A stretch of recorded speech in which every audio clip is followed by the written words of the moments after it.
അർച്ചന ചേച്ചി LLB സീരിയലിൻ്റെ latest episode റിവ്യൂയിലേക്ക് എല്ലാ കൂട്ടുകാർക്കും സ്വാഗതം. അർച്ചനയും വിജയശങ്കറും കൂടി കോടതിയിൽ വെച്ച് നേർക്ക് നേർ കാണുകയാണ് കേട്ടോ. അതേസമയം വിജയശങ്കർ ഇങ്ങനെ അർച്ചനയോട് പറയണം, നീയേ എൻ്റെ ചന്ദ്രയെ നിൻ്റെ അനിയൻ എന്തെല്ലാമാണ് ചെയ്തത്, അവളുടെ മുഖത്തടിച്ചു, അവളെ എന്തെല്ലാം ചെയ്തു, ജയിലിനകത്ത് പിടിച്ചിട്ടു, അതിനെല്ലാം കൂടിയിട്ടാണ് നിൻ്റെ അനിയനെ ഞാൻ വേണ്ട പോലെ കൈകാര്യം ചെയ്യും എന്നിങ്ങനെ പറയണം. അവനെ തക്ക ശിക്ഷ തന്നെ കിട്ടണം എന്നിങ്ങനെ പറയണം കേട്ടോ. അത് കേൾക്കുമ്പോൾ അർച്ചന പറയുന്നുണ്ട്, താനത് എന്തോ വേണമെങ്കിലും ചെയ്തോ, പക്ഷേ ഞാൻ എൻ്റെ അനിയനെ ഞാൻ രക്ഷിക്കും എന്ന് പറയുകയാണ്. അതേസമയം അച്ചു അങ്ങോട്ടേക്ക് വരികയാണ് കേട്ടോ. ഇതാ വന്നല്ലോ എന്ന് പറയുകയാണ്. അതിനുശേഷം അച്ചുവിനോട് പറയുകയാണ്, അർച്ചന മോൻ വിഷമിക്കണ്ട, ഞാൻ എന്തായാലും മോനെ രക്ഷിച്ചിരിക്കും, ചേച്ചിയുണ്ട് നിൻ്റെ കൂടെ എന്ന് പറയുകയാണ് കേട്ടോ. പിന്നീട് വിജയശങ്കർ പറയുകയാണ്, ചേച്ചിയുണ്ട് കൂടെ, അവന് സ്ത്രീപീഡന കേസാണ്, അതുകൊണ്ട് അവന് ഒരു ജാമ്യം പോലും കിട്ടില്ല എന്നിങ്ങനെ പറയുകയാണ്. പിന്നെ നിന്നോട് എനിക്ക് കുറച്ച് കാര്യങ്ങൾ പറയാനുണ്ട്, അത് പിന്നീട് ഓഫീസിൽ വെച്ചിട്ട് പറയാമെന്നിങ്ങനെ പറയുകയാണ് കേട്ടോ. പിന്നീട് ചന്ദ്ര രുക്കുവിന് ഫോൺ ചെയ്യണം കേട്ടോ. നീ അറിഞ്ഞില്ലേ, കേസ് തള്ളിപ്പോയി, ജാമ്യം കിട്ടിയില്ല അവനെ എന്ന് പറയണം, മേൽക്കോടതിയിലേക്ക് പോയിരിക്കുകയാണ്, നീ വിഷമിക്കണ്ട എന്നിങ്ങനെ പറയണം. എന്നോട് ആരും ഒന്നും പറഞ്ഞില്ല എന്ന് രുക്കു വിഷമത്തോടു കൂടി ചന്ദ്രയോട് പറയണം കേട്ടോ.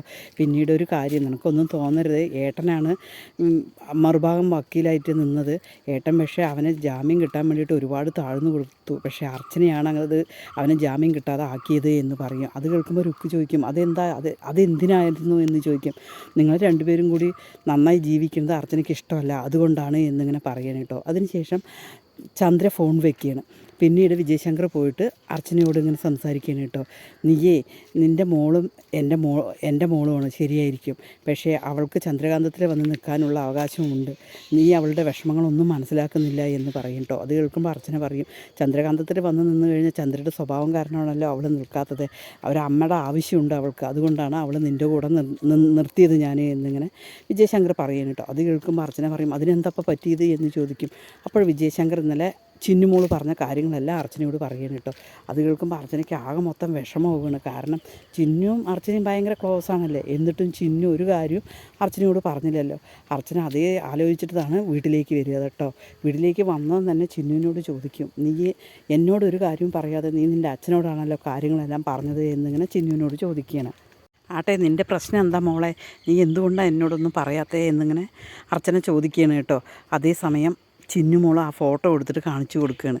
ഇതാണ് എനിക്ക് JK അങ്കിൾ തന്നത്, ഇതാണ് എൻ്റെ പ്രശ്നം എന്ന് പറയും. അത് കാണുമ്പോൾ തന്നെ അർച്ചന പറയും, അല്ല മോളെ, ഇതിലെന്തോ ഒരു ചതി നടന്നിട്ടുണ്ട്, കാരണം ആ ഫോട്ടോ JK അങ്കിൾ എന്നോട് കാണിച്ചു തന്നതാണ്, അതിൽ ഒരു അച്ഛനും ഒരു മോളും എടുത്ത് നിൽക്കുന്ന ഫോട്ടോ ആണ്, ഇതിലെന്തോ ചതി നടന്നിട്ടുണ്ട്, ഞാനിപ്പോൾ തന്നെ വിളിക്കട്ടെ എന്ന് പറഞ്ഞിട്ട് JK ഇങ്ങനെ വിളിക്കാൻ വേണ്ടിയിട്ട് അർച്ചന നിൽക്കുമ്പോൾ ചിന്നു പറയും, വിളിക്കരുത് എന്ന് പറയും. ചിന്നു ആ വീട്ടിൽ പോയി കഴിഞ്ഞപ്പോൾ കൈ കയറി പിടിച്ചതെല്ലാം അങ്ങനെ ആലോചിക്കണം, വിളിക്കരുത്, അമ്മ വിളിച്ചു പറഞ്ഞാൽ പിന്നെ എന്നെ ഇവിടെ കാണില്ല എന്നിങ്ങനെ പറയണം.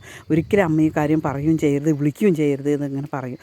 നല്ല റോങ് ആയിട്ടാണ് ചിന്നു പറയുന്നത്, ഇവൾക്കിത് എന്ത് പറ്റി എന്നിങ്ങനെ അർച്ചന വിചാരിക്കുകയാണ് കേട്ടോ.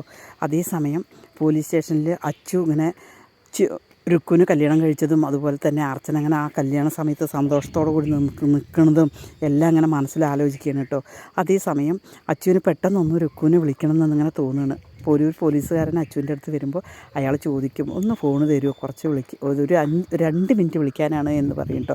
അപ്പോഴാ പോലീസുകാരൻ പറയും, വേണ്ട സാറേ, നമ്മുടെ ചുറ്റും 100 കണ്ണുകളാണ്, പല പ്രശ്നങ്ങളുണ്ടാവും എന്ന് പറയും. ഇല്ലടോ, ഞാൻ 2 മിനിറ്റ് വിളിച്ചതും തരാം എന്ന് പറഞ്ഞിട്ട് ഫോൺ കൊടുക്കുകയാണ് കേട്ടോ. അച്ചു ഫോൺ വിളിക്കുമ്പോൾ രുക്കുക ഫോൺ എടുക്കുകയാണ്. എടുക്കില്ല കേട്ടോ, ആദ്യം വേറെ ഏതോ നമ്പറാണ് പറഞ്ഞിട്ട് പിന്നീട് വീണ്ടും ഫോൺ എടുക്കുകയാണ്. അപ്പോൾ അച്ചുവാണ്, നീ ഇത് എവിടെ നിന്നാണ് എന്നിങ്ങനെ പറയും. ഞാനിവിടെ നിന്നാണ്, ഇപ്പോൾ വിളിച്ചതാണ് എന്ന് പറയും. നീയേ അന്ന് രാവിലെ എന്താ ചെയ്തതെന്ന് അറിയില്ല നിനക്ക്, ഞാൻ പുറത്ത് പോകാൻ വേണ്ടി റെഡിയായി നിന്നപ്പോൾ നീ വന്നോ, നീ എന്തെല്ലാം പ്രശ്നങ്ങൾ ചെയ്തു എന്നിങ്ങനെ പറയും. അച്ചു ആണെങ്കിൽ സ്നേഹത്തോട് കൂടിയിട്ടാണ് രുക്കുവിനോട് പറയും, നീ എന്നാലും എന്നെ കാണാൻ വന്നില്ലല്ലോ രുക്കു എന്നിങ്ങനെ പറയണം കേട്ടോ. അതേസമയം അച്ചുവിനെ കുത്തി നോവിക്കുകയാണ് രുക്കു ചെയ്യുന്നത്.